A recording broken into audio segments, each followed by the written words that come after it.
ഇവിടേക്ക് തന്നെ വന്നതാ. ബസ്സിൽ ചോദിച്ചപ്പോ സുഖമില്ലാതെ കിടക്കുക പറഞ്ഞു. അപ്പൊ ഒന്ന് കാണണമെന്ന് തോന്നി. എന്നെ കാണാൻ വേണ്ടി മാത്രം വന്നതാണോ മോള്? അതെ, എന്താ? അല്ല, ഒന്നുമില്ല. എങ്ങോട്ടോ ഇറങ്ങാൻ തുടങ്ങായിരുന്നു തോന്നുന്നു. ആ, നമ്മുടെ അയ്യർ സാറിന്റെ വീട്ടിലേക്ക്. അവർക്ക് ആഴ്ചയിൽ മുറുക്കും കൊണ്ടാട്ടവും വേണം. അവരെന്ന ജീവിയാ. ദാ വീട്ടിലുണ്ടായതാ.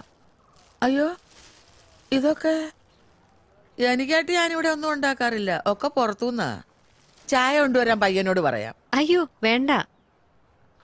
എന്നെ കൊണ്ട് ഒരു പ്രയോജനവും ഇല്ലാത്ത ഒരാള് എന്നെ കാണാൻ വരുന്നത് ആദ്യമായിട്ടാ.